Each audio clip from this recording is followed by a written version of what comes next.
the Keystone State, just 15 days away from a great victory all across Pennsylvania and all across America. And it really is an honor to be with all of you. It's also an honor to be with some incredible allies of this administration and the Congress of the United States. I know you heard from him a little bit earlier, but would you join me in thanking Congressman Scott Perry, Congressman Lloyd Smucker, Congressman Dan Newsom, and Congressman Fred Keller.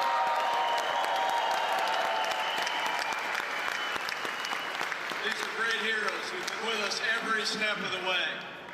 And it's also great to be here with a guy you just heard from. A proud Penn State grad, grew up here in Pennsylvania, in a small business family. He worked construction, but he's the man our president chose to fight for American jobs and level the playing field on international trade. And he's the next congressman from Pennsylvania's 8th Congressional District. Join me in thanking Jim Bognat, will you please?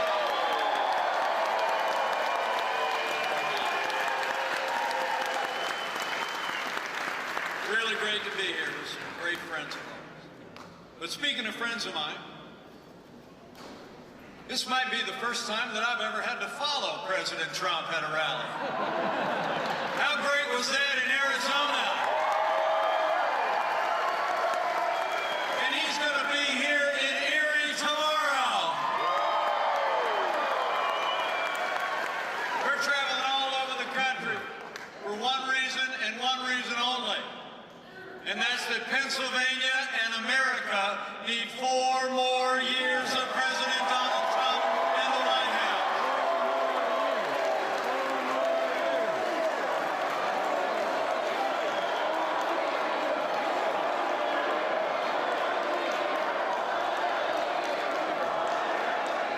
It's on, and the road to victory runs right through Pennsylvania.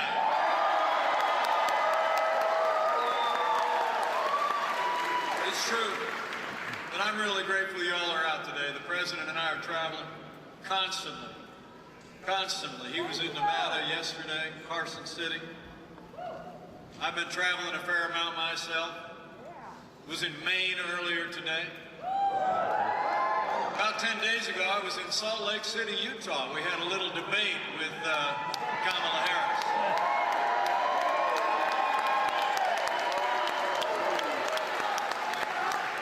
Some people think we did all right in that debate.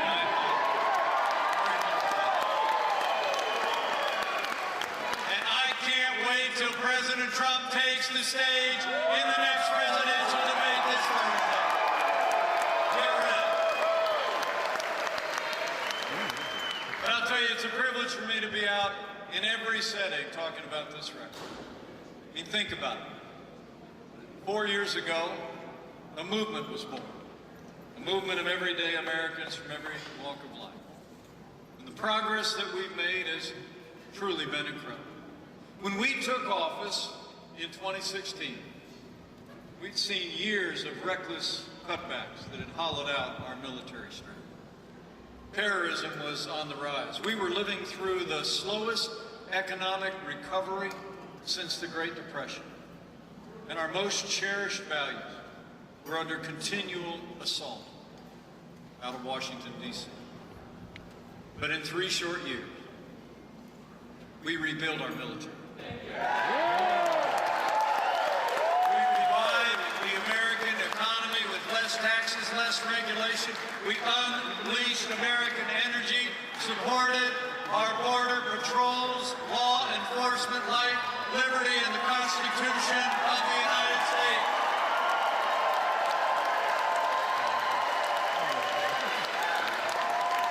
It all begins with providing for the common defense. And I have to tell you, it's amazing to think. After years of those reckless cutbacks in our national defense, when Joe Biden was vice president, years when we took office where literally there was a large portion of aircraft in the Air Force that were grounded and being used for spare parts to keep other aircraft in the air. Well, I have to tell you, as the proud father of a Marine Corps aviator, and the father-in-law of a Navy pilot, President Trump signed the largest increase in our national defense since the days of Ronald Reagan. We're finally giving our soldiers, sailors, airmen, Marines, and Coast Guard the resources and support that they need to accomplish their mission and defend this nation.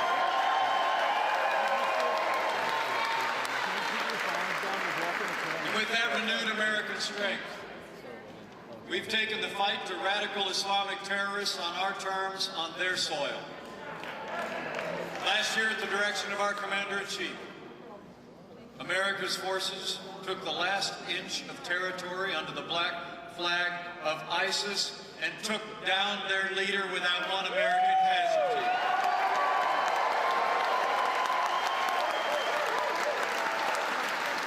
And when American lives were threatened by the most dangerous terrorist in the world, President Donald Trump took action, and we took Qasem Soleimani off the battlefield.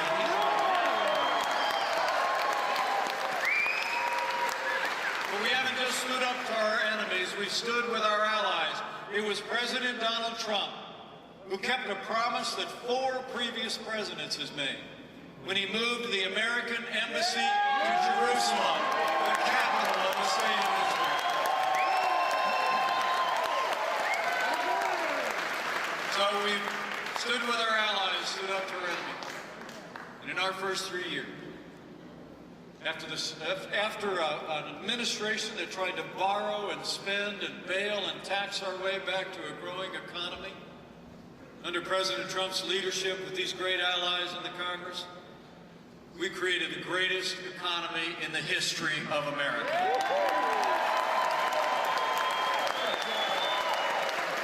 I mean, it's amazing to think, in the midst of a global pandemic, Joe Biden wants to raise taxes by $4 trillion. I mean, he said in the vice presidential debate that on day one he was going to repeal the Trump tax cuts. That would be a tax increase of roughly $2,000 for the average family of 4 across America, making more than $50,000 a year. It's true. President Trump, by contrast, we cut taxes across the board for working families and business. We rolled back more federal red tape than any administration in history.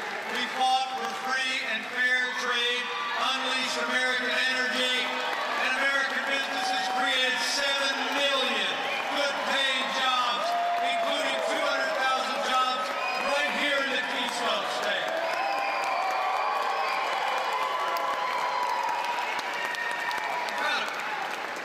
Those first 3 years were the policies that these great members of Congress support. We saw not only jobs created, but wages rising. I mean, I got to tell you, when I was governor of the state of Indiana, Indiana's an awful lot like Pennsylvania. You know, you do 2 things well. You make things and you grow things. And the truth is that wages hadn't been moving under the last administration. There were many years under the last administration when Joe Biden was vice president that wages didn't even keep up with inflation. So working families were falling behind because of the policies that this president advanced. I'm proud to report to you. In our first 3 years, wages were rising at their fastest pace in 10 years, and they rose most rapidly for hardworking blue-collar Americans. The forgotten men and women of America were forgotten no more.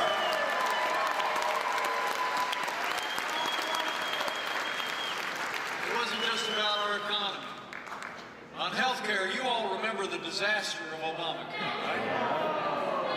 I mean, remember the big lies? In the last administration, they said, if you like your doctor, you can keep it. If you like your health insurance, you can keep it. They said insurance premiums were going to go down. Well, the first 2 things weren't true. They were actually called the biggest political lies in 10 years. And the last one, you know, insurance premiums had doubled when President Trump and I took office.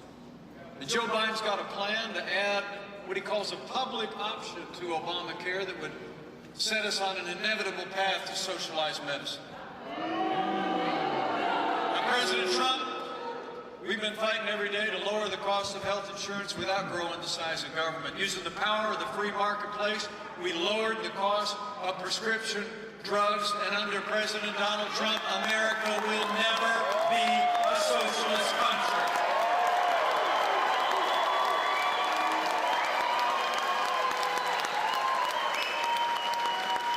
We're going to give the American people the health care that you deserve and that you want, and we're going to build it on American principles. We're going to let people buy health insurance the way you buy car insurance and the way you buy life insurance, across state lines in a competitive marketplace, not with government command and control.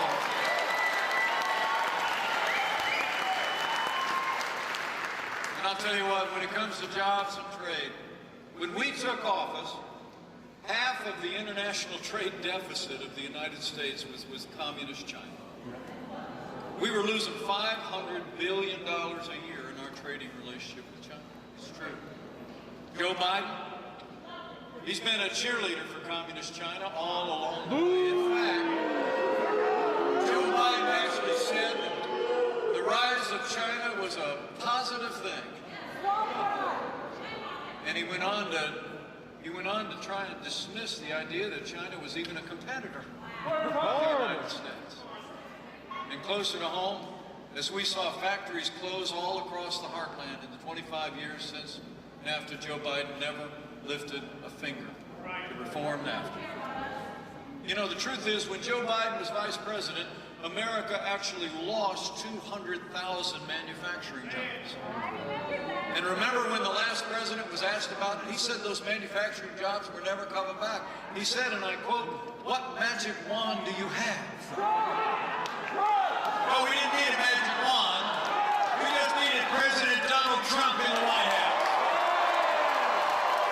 500,000 manufacturing jobs created in just 3 years.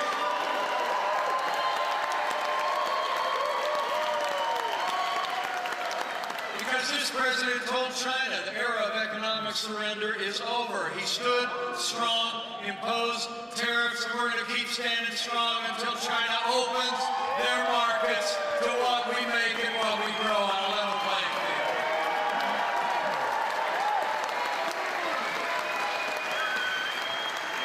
And after decades, when Democrats were complaining about NAFTA, the guy that wrote The Art of the Deal got America a better deal. NAFTA is gone, and the USMCA is here to stay. A win for Pennsylvania. A win for America. So it's been about jobs, it's been about opportunity, it's been about our free market, it's been about trade. It's also been about energy. I don't have to tell you here in Pennsylvania, President Donald Trump has been a champion for American energy independence. We ended the war on coal, and America is now a net exporter of energy for the first time in 70 years.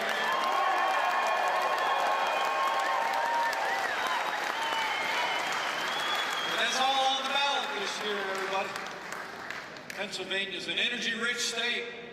Low-cost energy drives economic growth in this state and all across America, but in this state, it literally supports hundreds of thousands of jobs.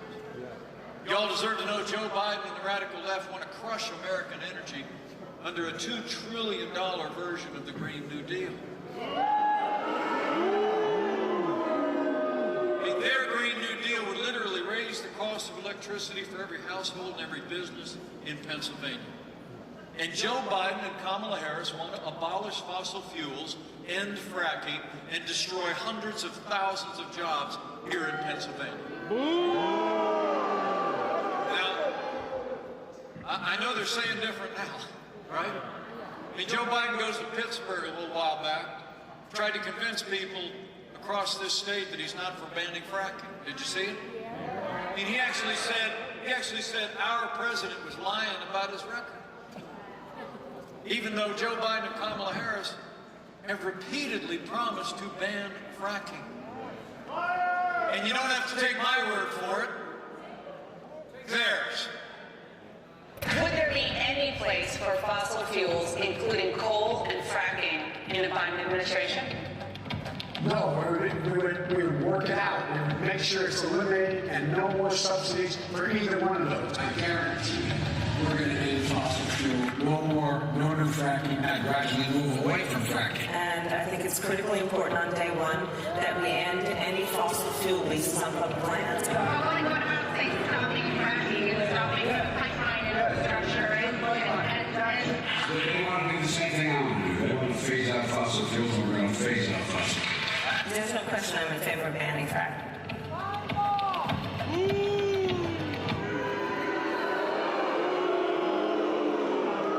Okay, Pennsylvania, you got it? No matter what Joe Biden and Kamala Harris are saying right now, you can take it to the bank. Joe Biden and Kamala Harris are going to abolish fossil fuels and ban fracking, but we're not going to let it happen. We're going to have more fracking, more American energy, more energy independence when we re-elect President Donald Trump for 4 more years.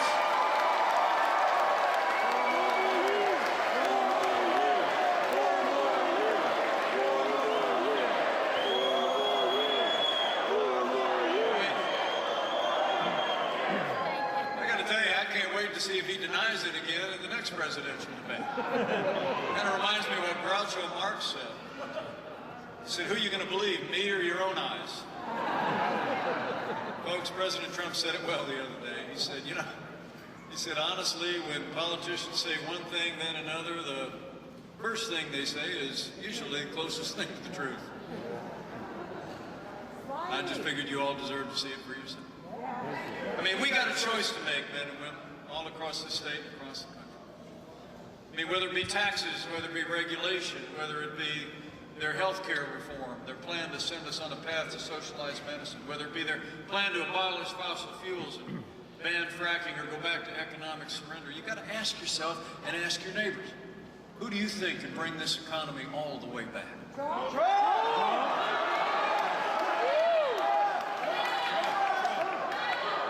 I mean, do you think this economy is going to come back with a career politician who spent 47 years raising taxes, stifling our economy,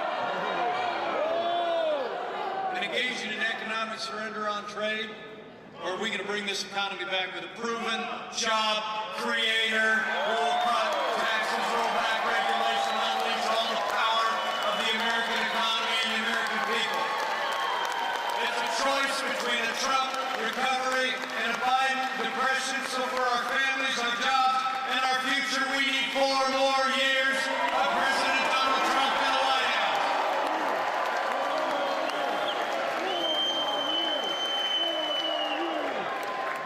So we've been fighting for our security, our prosperity, American energy and American workers. And President Donald Trump, every step of the way, has stood strong for the rule of law.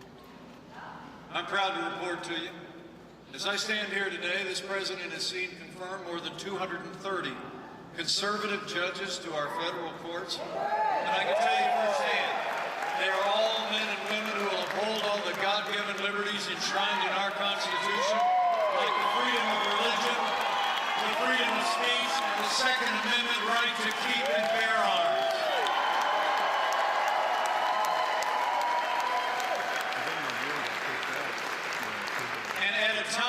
Big tech is actually trying to censor what Americans read or see or say. President Trump and I will always fight for the American people's right to know we're not going to let big tech block the truth.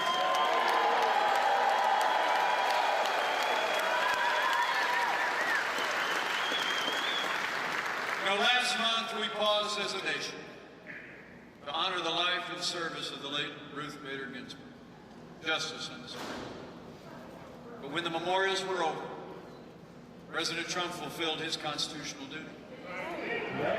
He nominated a brilliant, principled, conservative woman to the Supreme Court of the United States, Judge Amy Coney Barrett.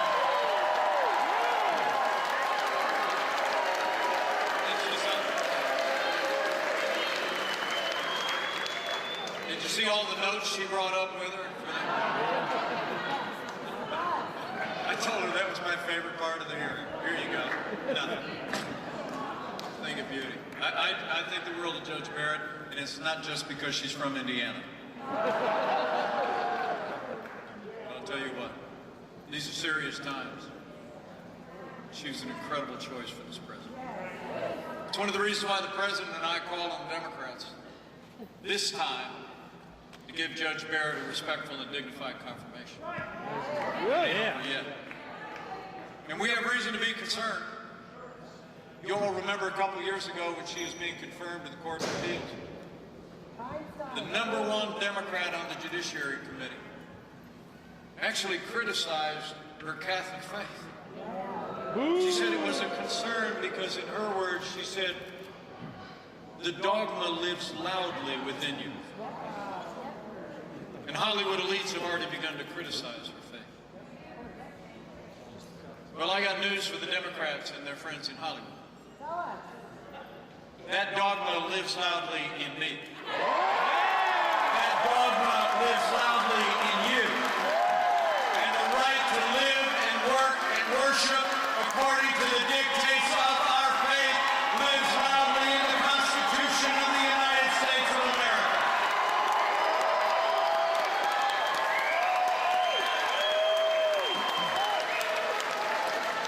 So the Senate's got a job to do. And after they discharge their duty to advise and consent, I'll make your prediction. Judge Amy Coney Barrett is going to be Justice Amy Coney Barrett. We're going to fill that seat.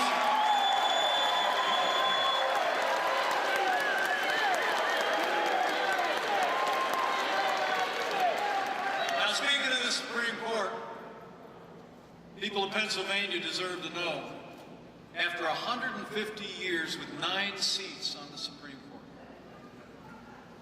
leading Democrats in Washington, D.C. are talking about packing the court. Literally adding seats so they can put left-wing activist judges on the Supreme Court to advance their agenda. A Thursday night in his town hall meeting,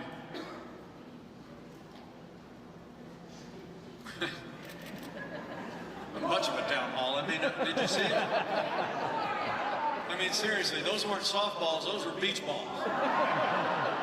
While President Trump's over on another network taking fastballs across the plate and he's hitting every one of them out of the park.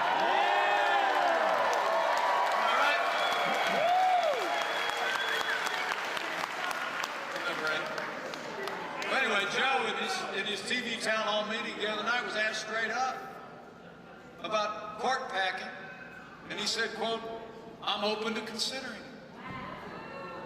Kamala Harris, his running mate, said in the primaries that she was, quote, absolutely open to packing the court. And then she refused to answer the question straight up when I asked her in our vice presidential debate. And then a couple of spokespeople for the Biden campaign were on TV yesterday morning saying, yeah, totally open. One of them was a senator who'd be voting on that. Now Joe Biden is telling us that he'll tell the American people what he's going to do after Judge Barrett is confirmed in a week or so. Even though millions of Americans are already voting. I heard getting off the plane, 27 million Americans have already cast their vote.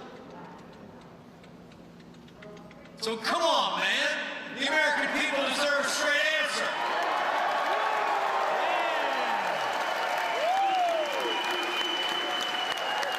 When you're running for the highest office in the land, the American people deserve to know if you're going to respect the highest court in the land.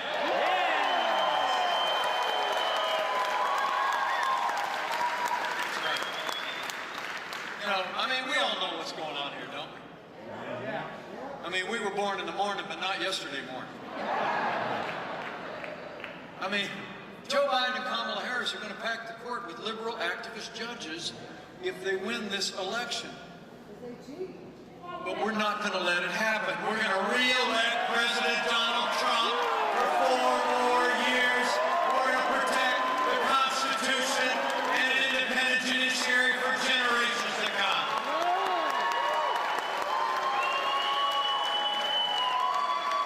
And we stood for the rule of law. And every single day, President Donald Trump has stood with the incredible men and women who serve on the thin blue line of law enforcement, and we always have.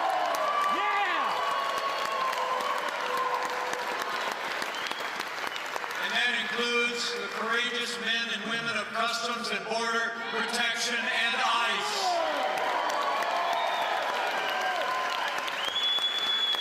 You know, where Joe Biden wants open borders, taxpayer-funded health care, free lawyers for illegal immigrants, President Donald Trump has stood strong for border security. We've made record investments in border security. We've supported Customs and Border Protection and ICE, and we've already built more than 300 miles of that border wall on the southern border of the United States. And with 4 more years, we're going to build it all.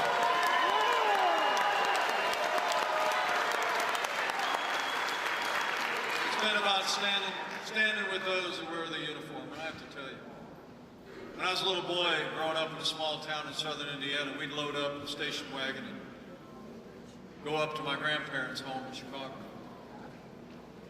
And there, I remember being there with my 3 brothers. We were all real little, and my uncle had come out to go to work in the morning.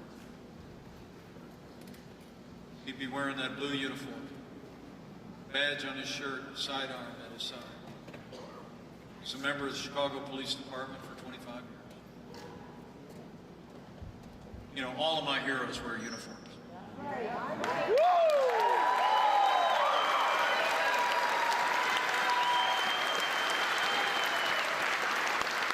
And the men and women who serve in law enforcement at every level of this country deserve the respect of every American every single day.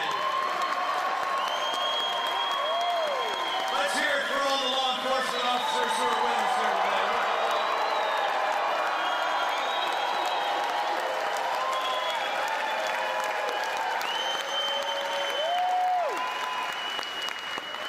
You know, President Trump and I will always support the right of Americans to peaceful protest. It's enshrined in our Constitution. But rioting and looting are not peaceful protest. Burning businesses is not free speech. And those who perpetrate violence against civilians, who destroy property, who assault and attack law enforcement, will be prosecuted to the fullest extent of the law.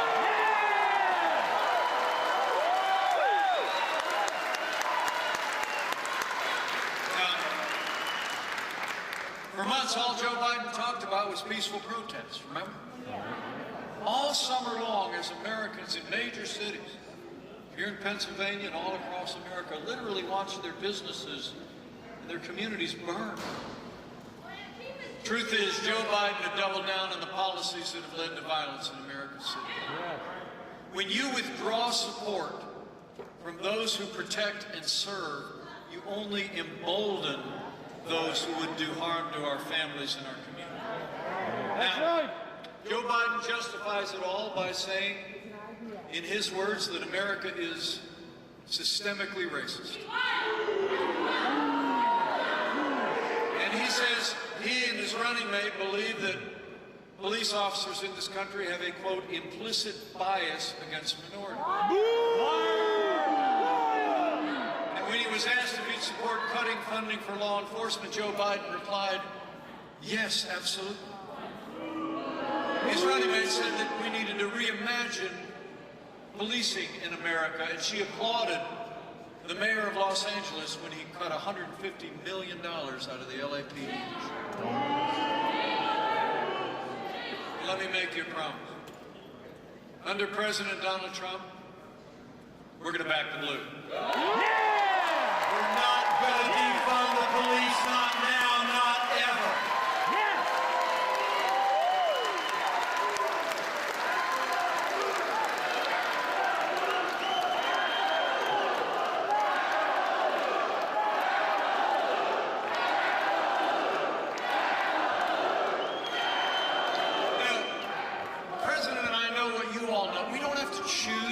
Supporting law enforcement and supporting our African American neighbors and families and minorities that live in our major cities.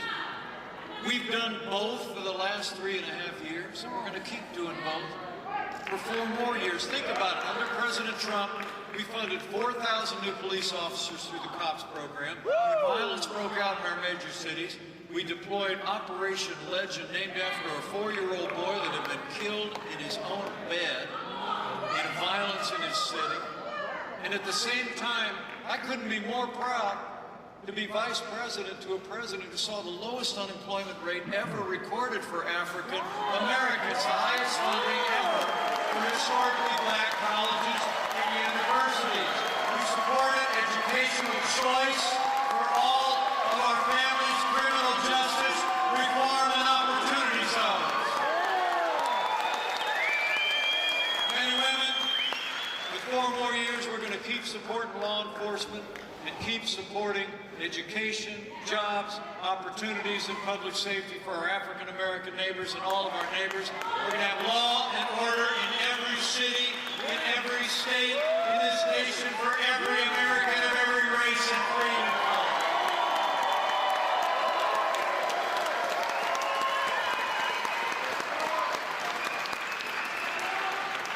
So we've stood for the rule of law, for law and order, and with those who protect and serve. And President Donald Trump has stood every day for the religious freedom of every American of every faith. Yes. You know, when Joe Biden was vice president, we literally saw a steady assault on the freedom of religion in the administration and in our courts. I mean, the last administration actually hauled the Little Sisters of the Poor into federal court to force them to compromise their faith to live under the strictures of Obamacare. They did the same thing to businesses whose principles and values ran contrary to their agenda. Well, under President Trump, we restored the conscience rights of doctors, nurses, teachers, and religious charities, and President Trump ended the assault on the Little Sisters of the Poor, and the Supreme Court made it permanent.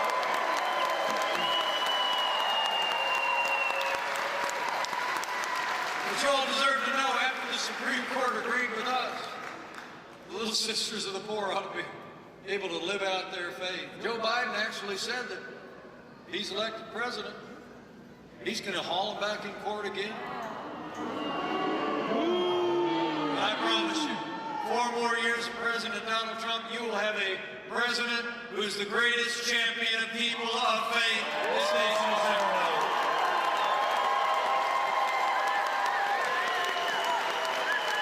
And it's not just been about our religious liberty and our values.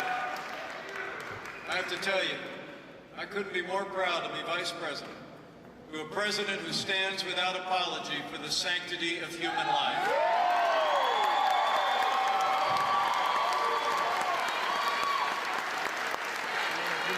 Where Joe Biden and Kamala Harris support taxpayer funding of abortion all the way up to the moment of birth.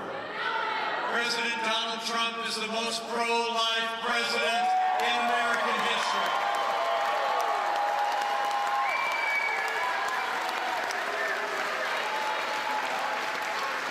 So in our first 3 years, we rebuilt our military, we revived our economy, we stood for law and orders, liberties, and life. And let me tell all of you, none of that would have been possible without the strong and principled support of Pennsylvania's Republican delegation to Congress. Yeah.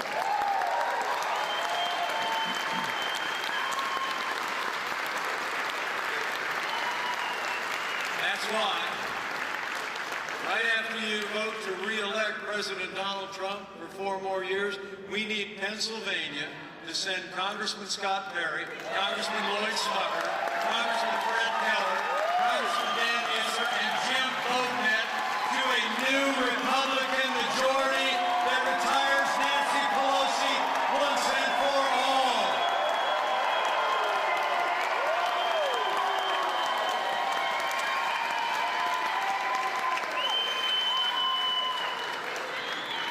I'm telling you what, we need a change of management in the House of Representatives.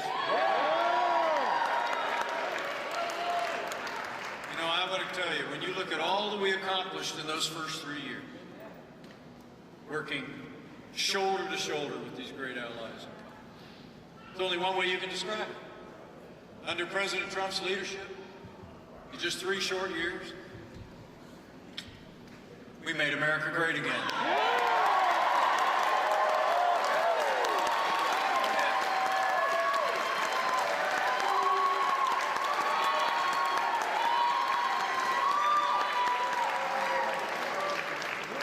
And then 2020 came along, and the coronavirus struck for China. But I'm here to tell you, before the first case of community spread happened anywhere in this country, President Trump did what no American president had ever done in our history. He closed off all travel from China, the second largest economy in the world. He put the health of America first.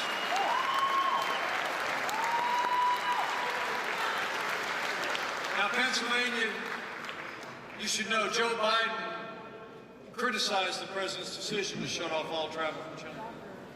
He said it was xenophobic. He said it was hysterical. He actually wrote that it would make things worse, but I can tell you, as the head of the White House Coronavirus Task Force, President Trump's decision to shut down all travel from China bought us invaluable time to stand up the greatest national mobilization since World War II, and it saved untold American lives.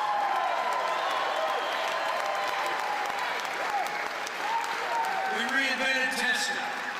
We saw the manufacture and the distribution of billions of medical supplies to our incredible doctors and nurses and healthcare workers. We developed new medicines called therapeutics that are literally saving lives every day. And we are just weeks away from having the first coronavirus vaccine with tens of millions of doses able to deliver to our most vulnerable.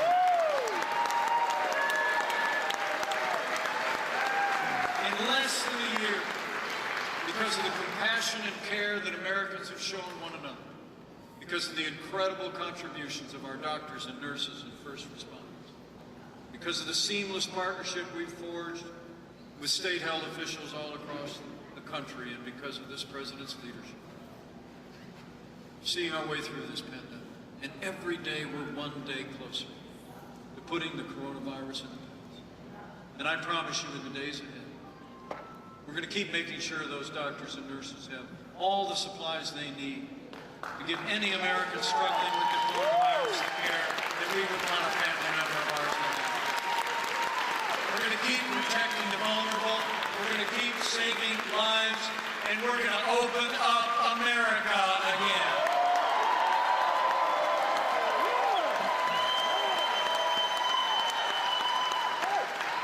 Now, it's amazing to think at the height of this pandemic, we lost 22 million jobs in this country. But because of that solid foundation that President Trump poured in our first 3 years, because of the unprecedented recovery and relief efforts that these congressmen provided to families and to businesses across this country, we've already seen 11.5 million Americans go back to work, including almost 600,000 people right here in the Keystone State.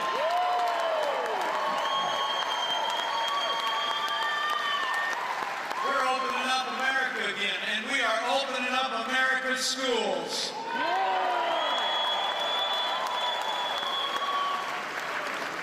Just in the last 2 weeks, we authorized the distribution of over 100 million point-of-care rapid tests to send them out to school nurses all over the country so that we can get our kids back in the classroom where they belong and keep them there safe and sound.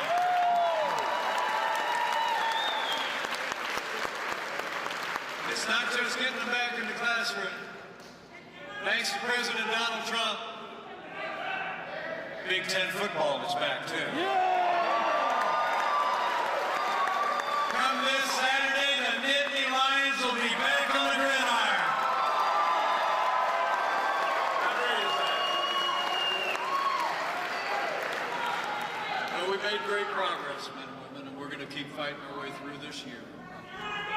But you know what? When you look at their agenda, higher taxes, open borders, a Green New Deal, defunding the police, packing the court, abortion on demand. It's clear. Joe Biden would be nothing more than a Trojan horse for the radical left. Now, Joe Biden says that democracy is on the ballot. I heard his running mate echoed that down in Florida today. Well, I think our economic recovery is on. I think law and order are on the ballot. But I also think there's things much more foundational to who we are as Americans. In this election, I think it's not going to be so much whether we end up more Republican or more Democrat, more red or more blue, more liberal or more conservative. I think the choice in this election is whether America remains America. Yeah! 4 more years! 4 more years! We love you! 1 more! It's whether we're going to chart a course based on our highest ideals of freedom, free enterprise, personal responsibility, and our most cherished values, patriotism, and the American flag, or whether we're going to take a hard left turn to more government, less freedom, socialism. Joe Biden and the radical left want to take America somewhere we have never been before, and somewhere we should never be. So for our freedom and all the ideals that have always made America great, we need to decide right here and right now that Joe Biden will never be president of the United States. We're going to re-elect President Donald Trump for 4 more years.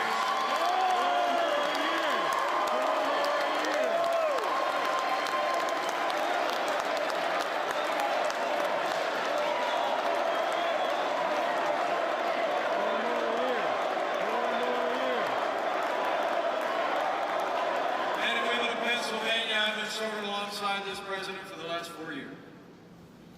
And I can tell you, against unprecedented opposition from the Democrats in Washington and their allies in the media, there's never been a day gone by that this president hasn't gotten up and fought to keep the promises that he made to the people of Pennsylvania. Now it's our turn to fight for him.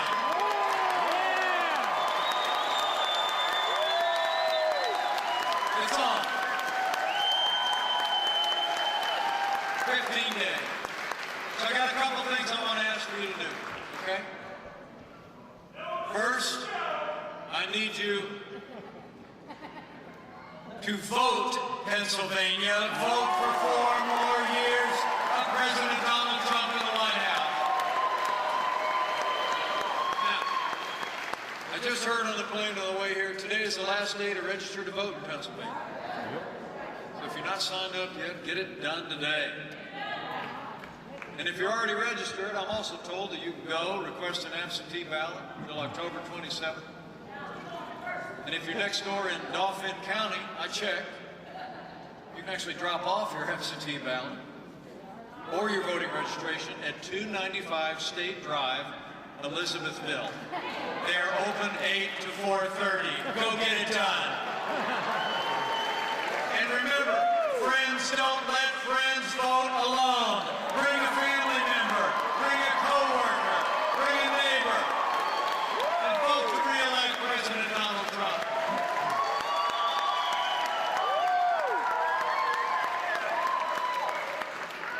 And secondly, after you vote with a friend, I need you to go tell somebody. You know, I look back on 2016, I got to tell you, I never doubted that this president was going to win. And I'm even more confident today. I truly am. And it's because I can see the enthusiasm across this country that's even greater today.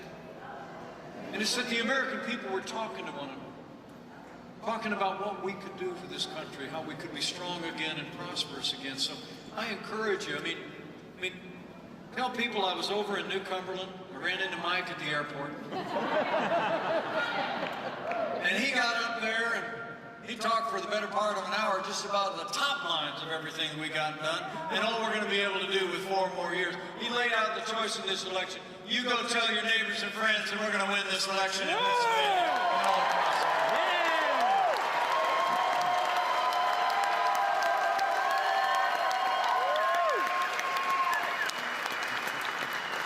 Finally, I'd encourage you to do one more thing. You know, as a little girl asked a question at the end of our vice presidential debate. She said she was turning on the TV.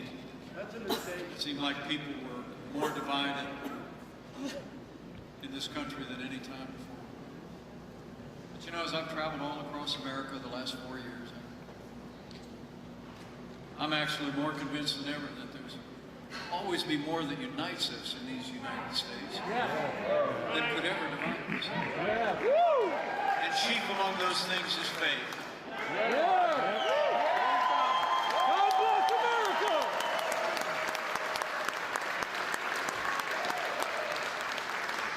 And this is a nation of faith. Everywhere I go, I was in Maine earlier today. I expect I'll hear it again today before I leave. People will reach out across the rope line, say to me or say to the president, I'm praying for you. And I can tell you. So as we all make sure that we vote with a friend, as we tell the story in the days ahead, I'd encourage you to avail yourself of that wellspring of American strength that has brought this country through much more challenging times than we could possibly imagine. It saw us through those historic days forged here in Philadelphia, Pennsylvania. This nation was literally minted Independence Hall. It saw us through the great travail of the Civil War and all those that laid their life down to preserve our union in this state in Gettysburg. And I just encourage you in these challenging times to just remember that if his people who are called by his name will humble themselves and pray, he'll do like he's always done in the long and storied history of this country. He'll hear from heaven, and he'll heal this land. This one nation, under God, indivisible, with liberty and justice for all. So pray for America. Pray for all the American people. So I want to thank you all for coming out today. I can't wait to tell him how many of you all came out to see his VP today. It's really going to be.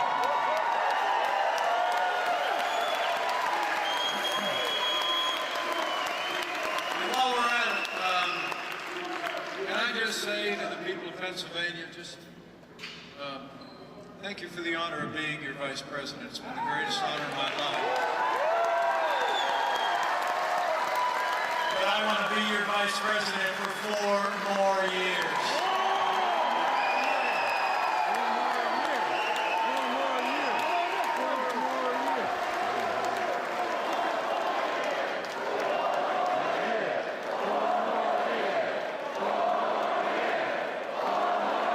Hey, well, Pennsylvania, 8 more years for time's you. wasted.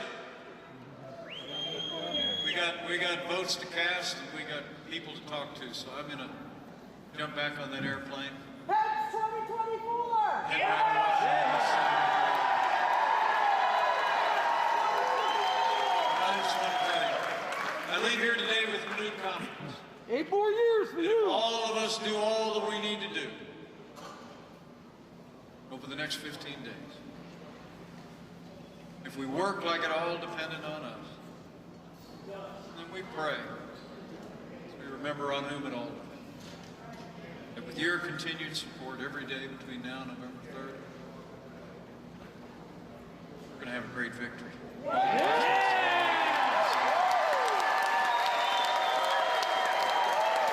as the president says, we are one movement people, We love Trump. one family, one glorious nation under God. And together, we're going to make America stronger than ever before. We're going to make America more prosperous than ever before. We're going to make America more united than ever before. And with Scott Perry, Lloyd Snupper, Fred Keller, Dan Musser, and Jim Bodnett in a new Republican majority in the House of Representatives, and with President Donald Trump in the White House for 4 more years, and with God's help,